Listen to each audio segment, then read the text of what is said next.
Shanya Peterson woke up from a plane ride married to a man she'd never kissed. The ring on her finger was platinum, cold, heavy. And when she looked up into the eyes of the stranger beside her, dark, dangerous, and disturbingly calm, she realized that falling asleep on a plane had just destroyed her entire life. His name was Kang Jinu. They called him the Dragon of Kang. And according to the marriage certificate in her trembling hands, she was now Mrs. Shanya Kang. Her visa was gone. Her fellowship was void. Her freedom had been replaced by silk sheets, armed guards, and a wedding band that felt more like a shackle than a promise. She had come to Seoul to build her future. Instead, she'd become a pawn in a game she didn't understand, married to the most powerful mafia patriarch in South Korea. And the worst part? The man who'd stolen her life was also the only one who could keep her alive. Welcome back to Mafia Love Story, where danger and desire collide in the shadows of power. Tonight we bring you a tale of accidental fate, forced vows, and a love that begins with betrayal. This is the story of Shanya Peterson, a woman who fell asleep innocent on a plane and woke up claimed. 24 hours earlier, Shanya's biggest worry had been her carry-on bag. She'd stuffed it with everything that mattered: her laptop, research notes, a dog-eared copy of her acceptance letter to the Seoul Institute of International Policy, and 3 protein bars because airplane food was a scam. The bag was too heavy. The flight was too long. And Shanya was too exhausted to care. She was 26, brilliant, and about to change her life. The fellowship was everything. A year in Seoul. Full funding. Access to some of the brightest minds in global economics and policy reform. It was the kind of opportunity people spent lifetimes chasing, and Shanya had earned it. Every late night. Every rejection letter. Every moment her mother said, "Baby, are you sure about this?" had led to this moment. She was sure. The flight from JFK to Incheon was 14 hours of cramped seats and recycled air. Shanya had chosen a window seat, hoping to sleep through most of it. She'd brought her neck pillow, downloaded 3 podcasts, and promised herself she'd arrive in Seoul rested and ready. But the universe had other plans. The man in the seat beside her was late. She heard him before she saw him: the sharp click of expensive shoes on the jetway floor, the low murmur of voices speaking rapid Korean, the faint scent of cedar and smoke that preceded him like a warning. When he sat down, Shanya didn't look up. She was too busy untangling her headphones. But she felt him. The weight of his presence. The way the air shifted when he moved. The quiet, controlled power that radiated from him like heat from a fire. She glanced sideways. Just once. He was stunning. Devastatingly so. Sharp jawline. Black hair swept back with careless precision. A charcoal suit that probably cost more than her entire semester's tuition. And eyes, dark, unreadable eyes that seemed to see through her in the half-second their gazes met. Shanya looked away quickly. Rich businessman, she decided. Probably married. Definitely not interested in small talk. Perfect. She put in her headphones, closed her eyes, and willed herself to sleep. Somewhere over the Pacific Ocean, as the cabin lights dimmed and the hum of the engines became a lullaby, Shanya drifted off. Her head tilted. Her neck pillow slipped. And in her sleep, seeking comfort, she leaned sideways. Her head came to rest on the stranger's shoulder. She didn't know it then, but that single, innocent moment would rewrite her entire existence. The man beside her didn't move. Kang Jinu had spent the last 15 years of his life making decisions that determined whether people lived or died. He'd built an empire on steel and silence. He didn't flinch when guns were drawn. He didn't hesitate when blood needed to be spilled. But when the woman beside him, this stranger with brown skin, natural curls escaping from a silk scarf, and exhaustion written into every line of her face, leaned against him in her sleep, something in his chest tightened. She looked peaceful. Innocent. Completely unaware that the man whose shoulder she'd chosen belonged to the most dangerous family in Seoul. Jinu should have woken her. Moved her gently back to her own space. But he didn't. Instead he let her sleep. He told himself it was practical. The flight was long. She was clearly exhausted. There was no harm in it. But deep down, in a place he rarely acknowledged, Kang Jinu recognized the feeling stirring inside him. Fascination. And fascination in his world was always dangerous. What would you do if you woke up married to a stranger? Would you run or would you stay and uncover the truth? Drop your answer in the comments below, and don't forget to subscribe because this story is about to take a turn you'll never see coming. Shanya woke to the sound of her name. Not the sound of someone calling her. The sound of someone saying her name. In Korean. With authority. With finality. Her eyes fluttered open. The cabin was still dim. The man beside her was on his phone, speaking quietly, his voice a low rumble that vibrated through her skull because, oh God, her head was still on his shoulder. Shania jerked upright, heat flooding her face. "I'm so sorry," she blurted, mortified. "I didn't mean to." He ended the call, turned to look at her. And for the first time, Shania saw his face clearly in the faint glow of the overhead light. Beautiful. Terrifying. Utterly unreadable. "It's fine," he said in perfect English, his accent subtle, almost British. "You were tired." Still. That was inappropriate. Shania tugged her scarf back into place, avoiding his gaze. "I don't usually. I'm not the kind of person who sleeps on strangers?" She winced. "Yeah, that." The corner of his mouth lifted. Almost. Not quite a smile. Just a suggestion of one. "Neither am I." There was something in his tone that made Shania's stomach flutter. Something dark. Amused. Like he knew a secret she didn't. She forced a laugh, trying to shake off the strange tension. "Well, thank you for not waking me up. I guess I owe you one." His eyes held hers. Dark. Intense. "You do." And just like that, the air between them shifted. The plane landed in Incheon at dawn. Shania gathered her things, still embarrassed, still hyper-aware of the man beside her. He stood when she did, towering over her even though she was 5'7" in sneakers. He moved with the kind of grace that came from absolute confidence, or absolute danger. "Safe travels," she said, offering a polite smile as passengers began to shuffle toward the exits. He inclined his head. A gesture that felt more like a king dismissing a subject than a fellow traveler saying goodbye. "Enjoy Seoul, Miss Peterson." Shania froze. She hadn't told him her name. Before she could ask, he was gone, disappearing into the crowd with the kind of efficiency that suggested he'd done this 1,000 times before. Shania stood there, heart pounding, trying to rationalize it. Maybe he'd seen her luggage tag. Maybe she'd mumbled her name in her sleep. Maybe. Her phone buzzed. A text. From an unknown number. "Welcome to Seoul. Someone will meet you at baggage claim. Don't be afraid." Shania's blood ran cold. She should have run. Looking back, Shania would realize that was the moment. The moment she could have turned around, gotten back on a plane, and saved herself. But she didn't. Because fear and curiosity are twins, and Shania had always been too curious for her own good. She walked through customs in a daze. Collected her luggage. And when she stepped into the arrivals hall, she saw them. 3 men in black suits. Earpieces. Hands folded in front of them like Secret Service agents. And in the center, holding a sign with her name on it, was a woman in her 50s with kind eyes and a smile that didn't reach them. "Miss Peterson," the woman said in accented English. "Welcome. Please come with us." I think there's been a mistake," Shania said, gripping the handle of her suitcase. "I didn't arrange for anyone to pick me up." "No mistake." The woman's smile never wavered. "Mr. Kang sent us." The name hit Shania like a fist. "Mr. Kang. The man from the plane. Why?" Shania's voice came out smaller than she intended. "What does he want?" The woman stepped closer. Her smile finally faded. And when she spoke, her voice was gentle. Pitying. "You'll understand soon. Please. It's better if you don't make a scene." One of the men moved to her left. Another to her right. Not threatening. Not touching. Just there. Blocking her exits. Shania's heart slammed against her ribs. This was wrong. This was so wrong. But what choice did she have? Scream? Run? She was in a foreign country, exhausted, alone, and surrounded by people who clearly had the resources and the will to do whatever they wanted. So she went. She followed them out of the airport, into a black sedan with tinted windows, and tried not to think about all the true crime podcasts she'd listened to that started exactly like this. The drive into Seoul was a blur of neon and silence. Shania sat in the back seat, flanked by the 2 suited men, her mind racing through every possible scenario. Kidnapping. Human trafficking.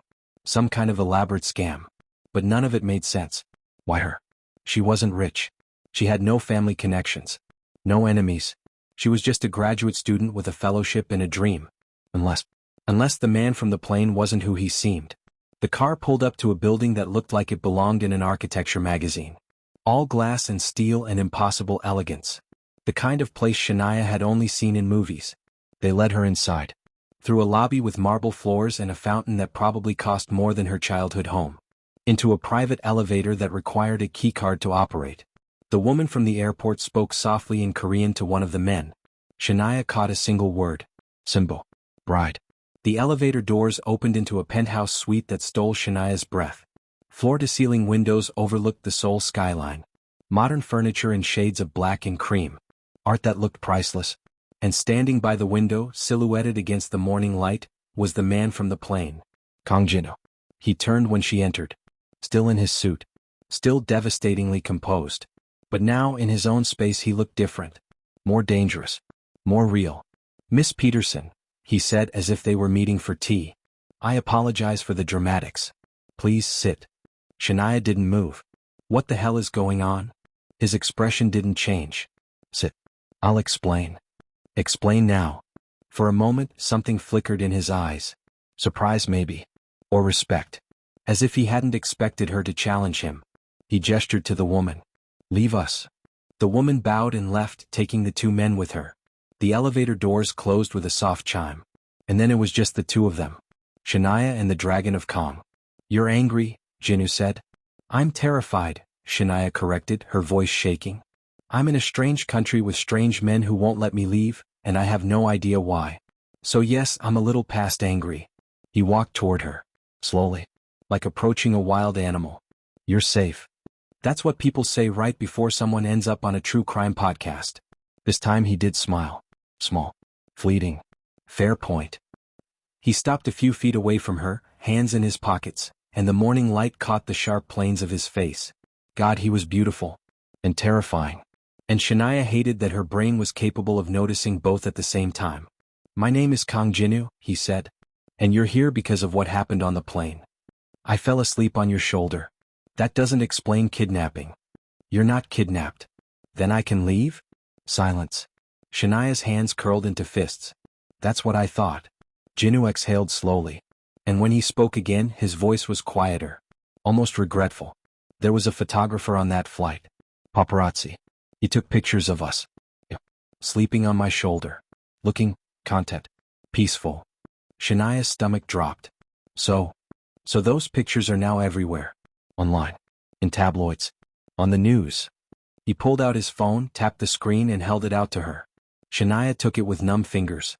The headline was in Korean, but the image was unmistakable. Sleep. Her head on his shoulder. His hand, had his hand been resting on her arm? She didn't remember that.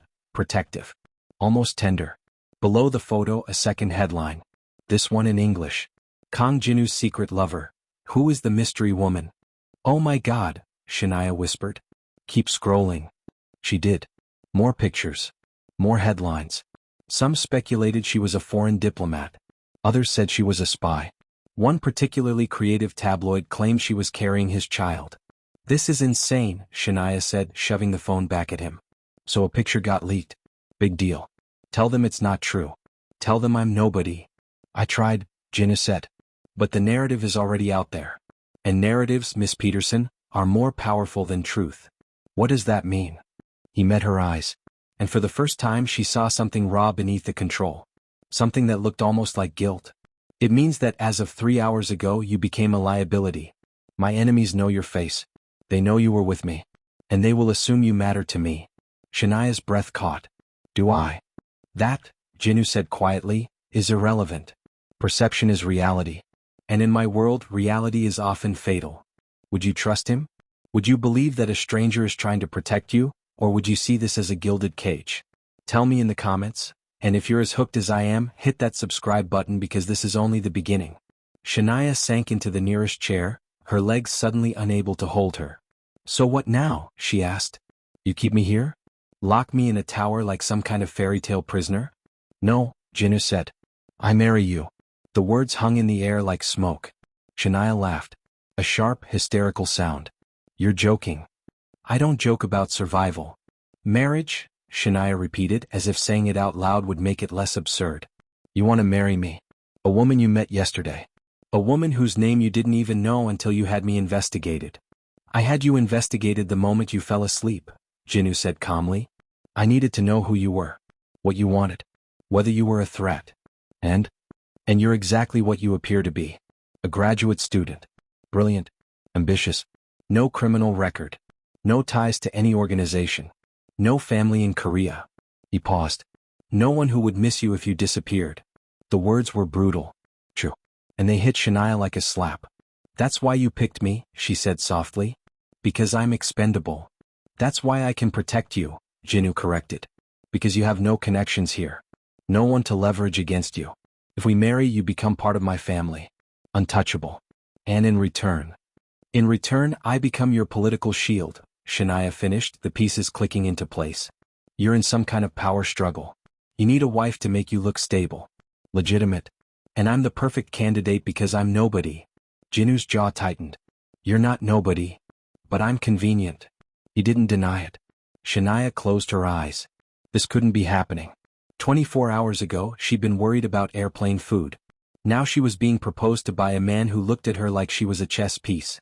And if I say no, she asked, then I'll have my people escort you to a safe house until the media attention dies down. A few weeks maybe. A month.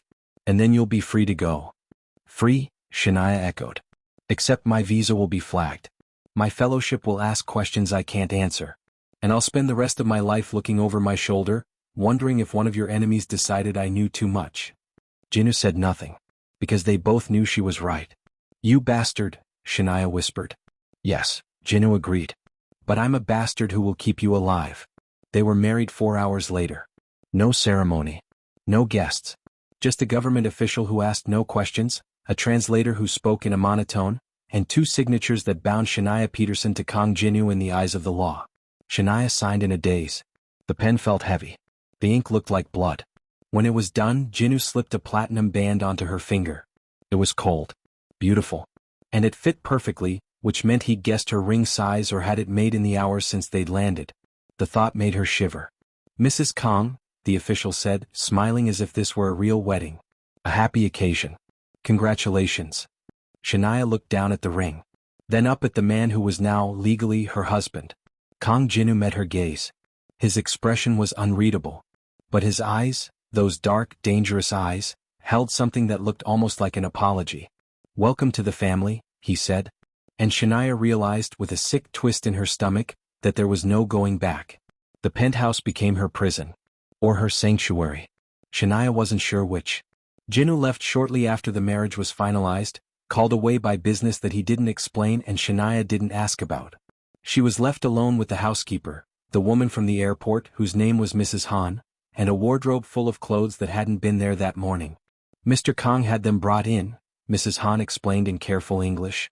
Your size. Your style. He was very specific. Shania stared at the closet full of designer labels and felt her skin crawl.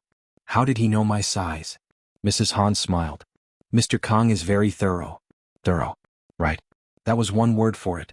Shania changed out of her travel clothes and into something that fit far too well. A cashmere sweater and tailored pants that made her look like she belonged in this world of glass and steel. Then she stood at the window and stared out at Seoul, a city she'd dreamed of exploring, now visible but unreachable. Her phone buzzed. A message from the fellowship coordinator. Shania, we haven't heard from you. Did you land safely? Please confirm. Her fingers hovered over the keyboard. What could she say? Hi, sorry for the delay. I accidentally married a mafia boss. Still interested in the fellowship? She set the phone down without responding. Jinu returned that night. Shania was curled up on the couch, pretending to read a book she'd found on the shelf, when she heard the elevator doors open. She didn't look up. Didn't acknowledge him. Just kept her eyes on the page and her breathing steady. You're angry, he said. I'm processing, Shania corrected. She heard him move closer. Smelled that cedar and smoke scent that clung to him like a signature. Mrs. Han said you haven't eaten. I'm not hungry. You need to eat. I need a lot of things, Shania said, finally looking up at him. Food isn't high on the list. Jinu studied her for a moment.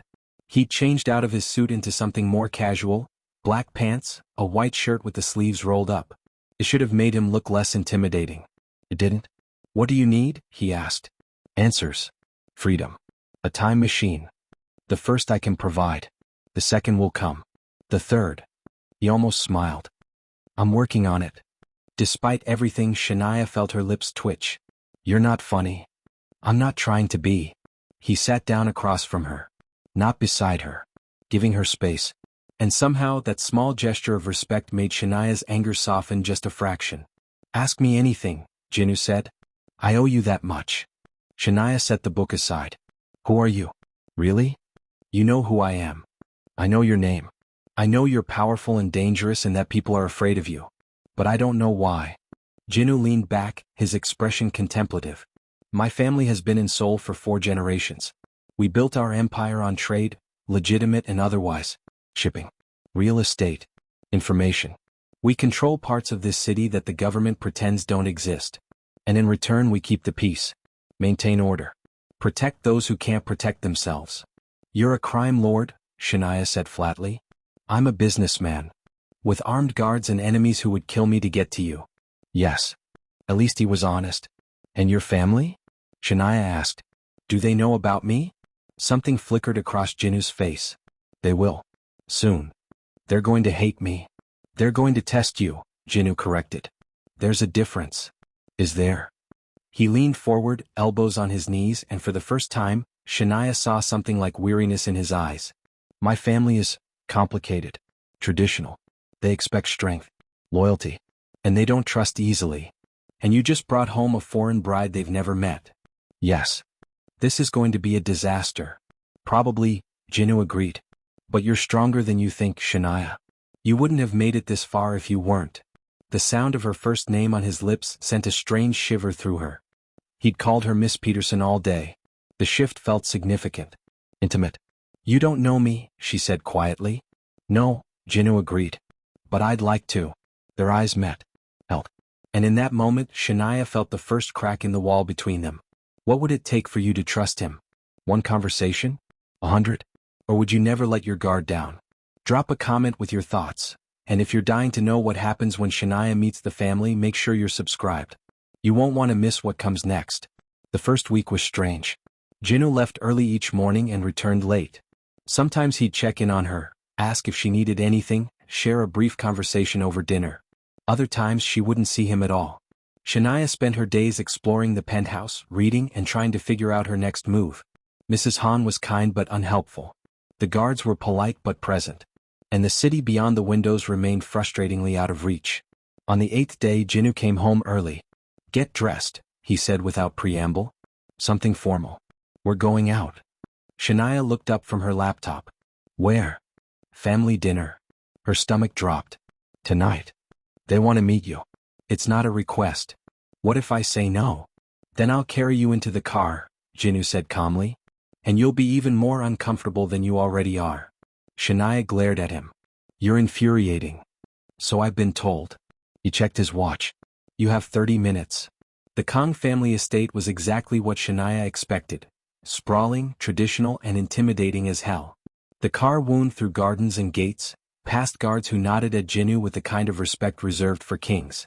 When they finally stopped in front of the main house, a stunning blend of modern architecture and traditional Korean design, Shania's mouth went dry. Breathe, Jinu said quietly. I am breathing. You look like you're about to pass out. Maybe I am. He reached over and took her hand. The gesture was so unexpected that Shania froze. His hand was warm, strong, and his grip was steady as if he were trying to anchor her. They're going to test you, Jinu said. They're going to question your intentions, your background, your worth. But remember, you're here because I chose you. And in this family my word is law. That's not exactly comforting. It should be. He squeezed her hand once, then let go.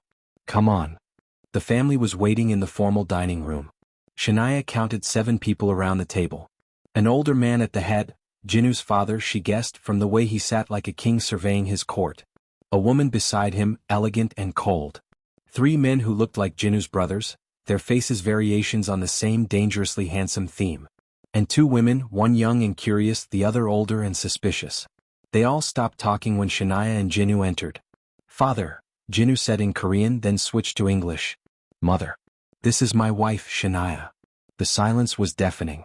Shania forced herself to bow, the way Mrs. Han had taught her. It's an honor to meet you.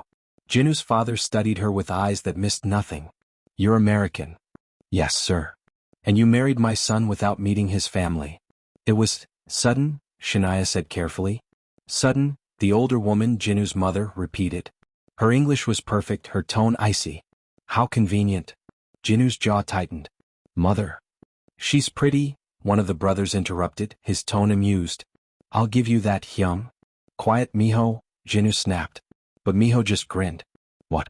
I'm just saying if you're going to bring home a surprise bride, at least she's. Enough. The single word from Jinu's father silenced the entire room. He turned his attention back to Shania. Sit. We'll talk after. It wasn't an invitation. It was a command. Shania sat. Dinner was the longest 2 hours of Shania's life. The food was exquisite. The conversation was brutal. Every question felt like a trap. Every answer was weighed and judged. Where was she from? What did she study? What were her intentions with Jinu? Did she understand what it meant to be a Kang? Shania answered as honestly as she could, but she could feel the skepticism radiating from Jinu's mother like heat from a flame. The woman didn't trust her, didn't like her, and wasn't bothering to hide it. The younger woman, Jinu's sister, Hannah, was kinder. She asked about Shania's research, her plans, her life back home. And for a few minutes, Shania almost forgot she was sitting in a lion's den. But then Jinu's father spoke. You fell asleep on my son's shoulder on a plane, he said. It wasn't a question. And now you're married. Yes, sir. Do you love him?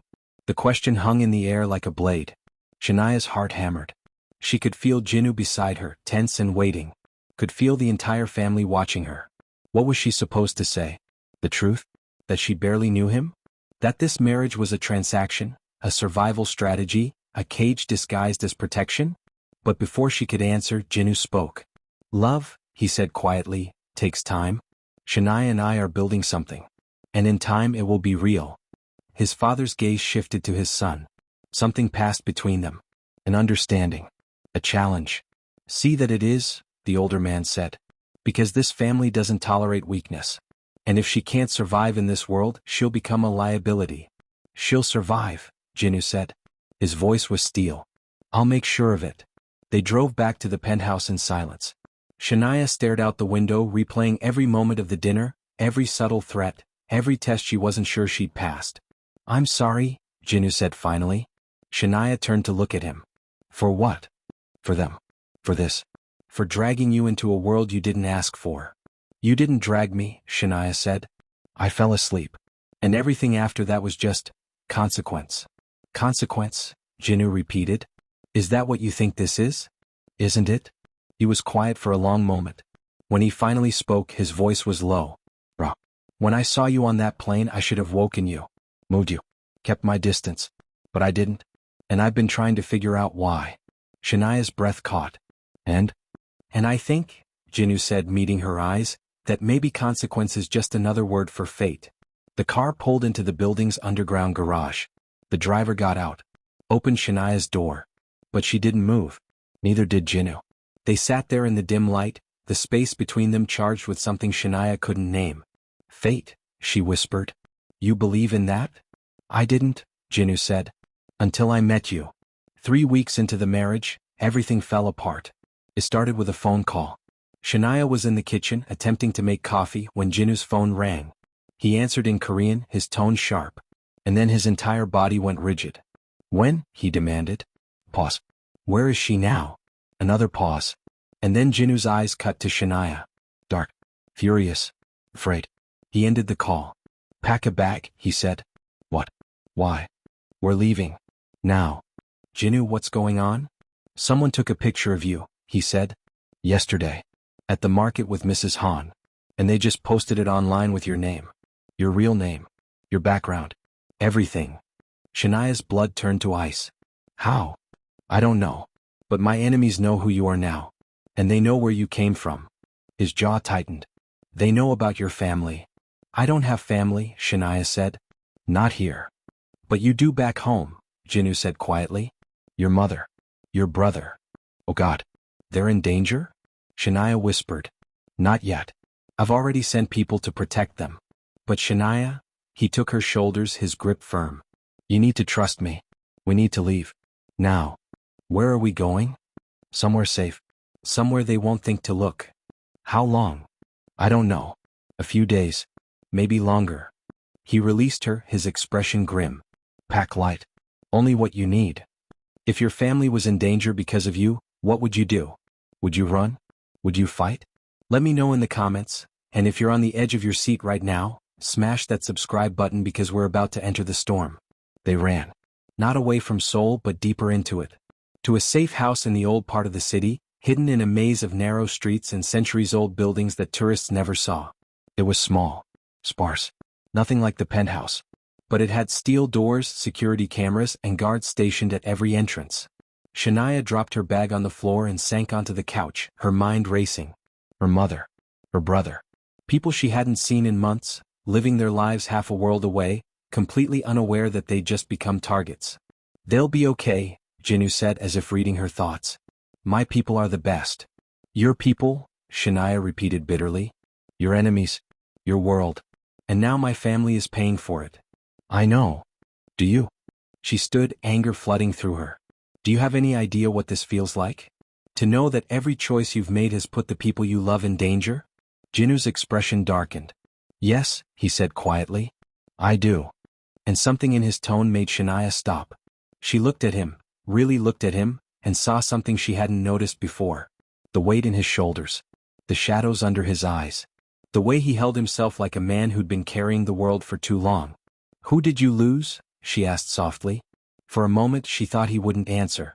Then he moved to the window, staring out at the darkened street. My younger brother, he said. Jihun. He was 17. Brilliant. Kind. Everything I wasn't. His jaw tightened. He didn't want this life. He wanted to be a doctor. Help people. But my father said every son of Kang had a duty. So Jihun stayed. And 3 years ago one of our rivals kidnapped him to send a message. Shania's breath caught. What happened? We got him back, Jinu said. But not before they'd broken him. He survived. But he was never the same. And 6 months later he took his own life. Oh God. Jinu, Shania whispered. I was supposed to protect him, Jinu continued, his voice raw. I was his older brother. His young. And I failed. He finally turned to look at her. So yes, Shania. I know what it feels like to watch the people you love pay for your choices. I live with it every day. Shania crossed the room. She didn't think. Didn't analyze. She just moved until she was standing in front of him, close enough to feel the heat radiating from his body. It wasn't your fault, she said. You don't know that. I know that you're still fighting. Still protecting people. Still trying to be better than the world that made you. She reached up, hesitated, then placed her hand on his chest. His heartbeat was strong beneath her palm. Steady. And I know that you're not the monster you think you are. Jinu stared down at her. And for the first time since she'd met him, she saw his control crack. Shania, he said, his voice rough. You should stay away from me. Probably. I'll destroy you. You might. Then why? Because, Shania interrupted, I'm tired of being afraid. And I'm tired of pretending I don't feel this. His eyes darkened. Feel what? She pulled him down and kissed him. It wasn't gentle. It was desperate. Furious. 3 weeks of tension and fear and forced proximity exploding in a moment of pure need. Jinu froze for half a heartbeat. Then he kissed her back with a ferocity that stole her breath. His hands found her waist, pulling her against him, and Shania gasped into his mouth. This was dangerous. Stupid. Everything she'd sworn she wouldn't do. But God, it felt right. She tangled her fingers in his hair. He lifted her effortlessly, her legs wrapping around his waist as he walked them backwards until her back hit the wall. Shania, he breathed against her lips. We can't. Yes, we can. You don't want this. Don't tell me what I want. He pulled back just enough to look at her. His eyes were wild. Conflicted. If we do this, everything changes. Everything already changed, Shania said. The moment I fell asleep on your shoulder. Something in his expression softened. Fate, he murmured. Fate, she agreed. And then he was kissing her again, slower this time, deeper, like he was trying to memorize the taste of her. His hands moved up her sides, careful, reverent, and Shania felt something inside her chest crack wide open. This wasn't just attraction. It was more. Something terrifying and inevitable and completely beyond her control. She was falling for him. For the Dragon of Kang. For the man who'd stolen her life and promised to protect it. For the broken boy who'd lost his brother and never forgiven himself. When they finally broke apart, both breathing hard, Jinu rested his forehead against hers. I can't promise you happiness, he said quietly. I can't promise you safety. This world. I know, Shania interrupted. But I'm choosing it anyway. I'm choosing you. His arms tightened around her. Why? Because, she said, someone once told me that consequence is just another word for fate. And I think I'm starting to believe him. They spent that night talking. About everything. About nothing. About the lives they'd left behind and the future they couldn't predict. Jinu told her about his childhood, growing up in a world of wealth and violence, learning to fight before he learned to read. He told her about his father's expectations, his mother's coldness, the weight of being the eldest son in a family built on blood and honor. Shania told him about growing up in Brooklyn, about her mother's strength, her brother's dreams, the scholarship that changed her life. She told him about the loneliness of being brilliant in a world that expected her to be small, the exhaustion of always having to prove herself, the fellowship that was supposed to be her escape. And instead you got me, Jinu said. Instead I got you, Shania agreed. But you know what? Maybe I needed this. Maybe I needed someone to see me not as a project or a statistic or a diversity checkbox, but just me. I see you, Jinu said softly. I've seen you from the beginning. And when he kissed her again, Shania believed him. The attack came at dawn. Shania woke to the sound of gunfire. She bolted upright, heart slamming, and found Jinu already moving. He grabbed a gun from beneath the nightstand. When had that gotten there? And moved to the window. Stay down, he ordered. What's happening? They found us. More gunfire. Shouts in Korean. The sound of breaking glass from somewhere below. Jinu cursed, pulled out his phone, barked orders in rapid Korean. Then he turned to Shania. The guards will hold them off, but we need to move. Now. Where? There's a tunnel. Under the building. It leads to the street 2 blocks over. He grabbed her hand, pulled her toward the door. Stay behind me. Don't stop. Don't look back. They ran. Through the apartment. Down a narrow staircase. Into a basement that smelled like damp concrete and old fear. Behind them, Shania heard shouting. More gunfire. The thunder of boots on stairs. Jinu found the tunnel entrance, a steel door hidden behind stacked crates, and wrenched it open. Go. Shania plunged into darkness. The tunnel was narrow, claustrophobic, lit only by emergency lights that flickered like dying stars. Jinu was right behind her, one hand on her back, guiding her forward. Keep moving. They're going to follow us. I know. Then what? The explosion behind them cut off her words. The tunnel shook. Dust rained from the ceiling. And when Shania looked back, she saw flames licking at the entrance they'd just come through. What did you do? She gasped. Collapsed the entrance, Jinu said grimly. Bought us time. They emerged into an alley 2 blocks away, coughing and covered in dust. A black car was waiting, engine running, door open. In, Jinu commanded. They dove into the back seat. The car peeled away before the door was even closed. Shania's hands were shaking. Her ears were ringing. She could taste blood had she bitten her tongue, and adrenaline was making her vision blur. Are you hurt? Jinu asked, his hands already running over her, checking for injuries. I'm okay, I think. Are you? I'm fine. He pulled her against him and Shania let herself collapse into his arms. She was shaking, crying, alive. I'm sorry, Jinu whispered into her hair. God, Shania, I'm so sorry. Not your fault. It is. All of this. Jinu. She pulled back just enough to look at him. His face was streaked with dust and blood, and his eyes were wild with fear and fury. We're alive. That's all that matters. His jaw tightened. They almost killed you. But they didn't. They will keep trying. Then we'll keep running. For how long? His voice broke. How long do you want to live like this? And in that moment, Shania made her choice. As long as I'm with you, she said. I don't care. They drove for hours. Out of Seoul. Into the countryside. To a compound hidden in the mountains that Jinu said had been in his family for generations. It was beautiful. Isolated. And heavily guarded. We'll be safe here, Jinu said as they stepped out of the car. My father's men control this region. No one can get to us. Shania looked around at the traditional buildings, the gardens, the walls that seemed more like fortifications than decoration. For how long? Until we end this. How do we do that? Jinu's expression was grim. We find out who leaked your information. We cut off the head of the snake. And we make sure they never threaten you again. And then? And then, Jinu said, taking her hand, we decide what we want this to be. It took 2 weeks to find the traitor. 2 weeks of Jinu working around the clock, coordinating with his family, following leads, tightening the net. 2 weeks of Shania living in a compound that felt more like a fortress, learning to navigate the complex hierarchy of the Kang family, proving herself day by day to people who still saw her as an outsider. But she wasn't running anymore. She wasn't hiding. She was fighting. Jinu's sister Hannah became an unexpected ally, teaching Shania Korean phrases, family history, the subtle art of surviving in a world built on power and perception. His brother Miho, the one who teased her at dinner, turned out to be surprisingly protective, treating her like an actual sister rather than an inconvenience. Even his mother softened, marginally, when Shania refused to be intimidated. "You have spirit," the older woman said one afternoon over tea. "I didn't think you would last a week." "I'm stubborn," Shania said. "So is my son." His mother's lips curved slightly. "Perhaps you deserve each other." It wasn't acceptance. But it was close. The traitor was found on the 14th day. A low-level operative in Jinu's organization, bought off by a rival family who'd been trying to destabilize the Kangs for years. He'd taken the picture of Shania at the market, sold it along with her information, and pocketed enough money to disappear. But he hadn't disappeared fast enough. Jinu's men brought him to the compound in the dead of night. Shania didn't see him. Didn't want to.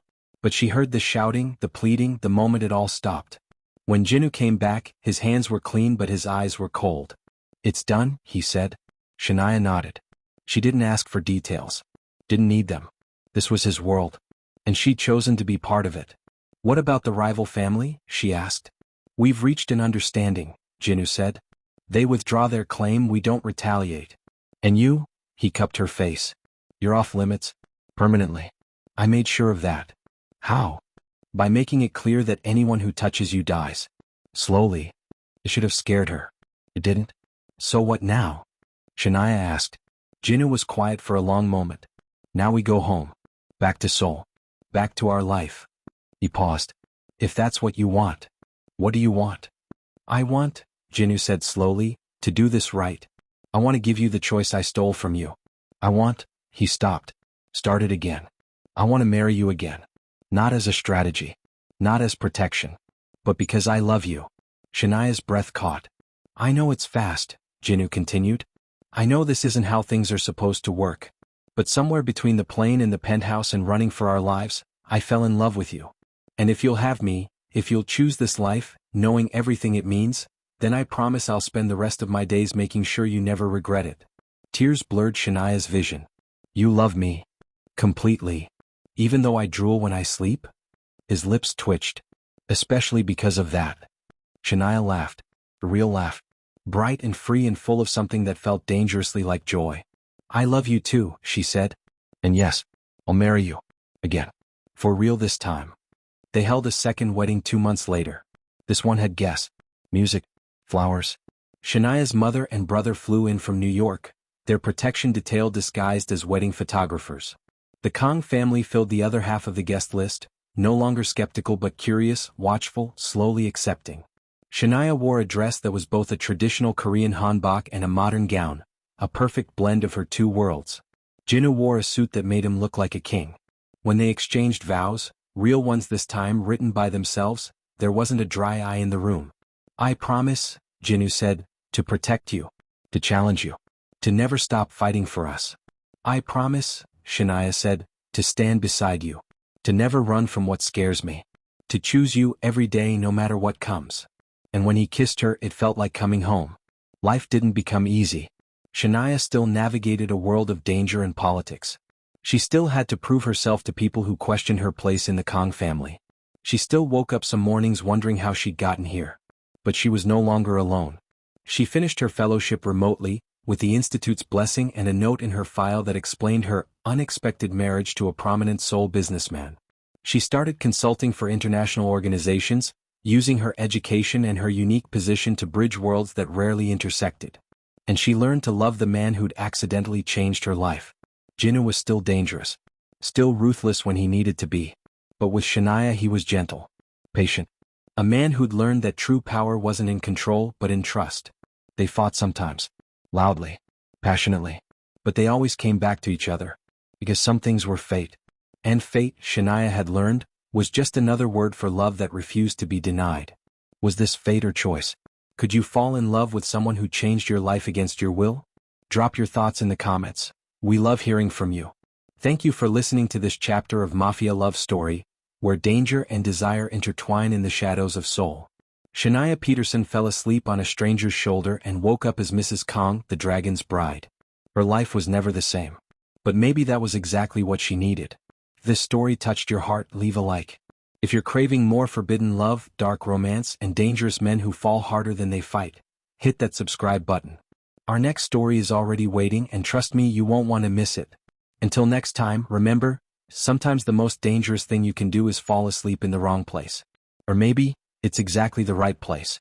This is Mafia Love Story, where every heartbeat hides a secret, and every secret hides a love worth dying for.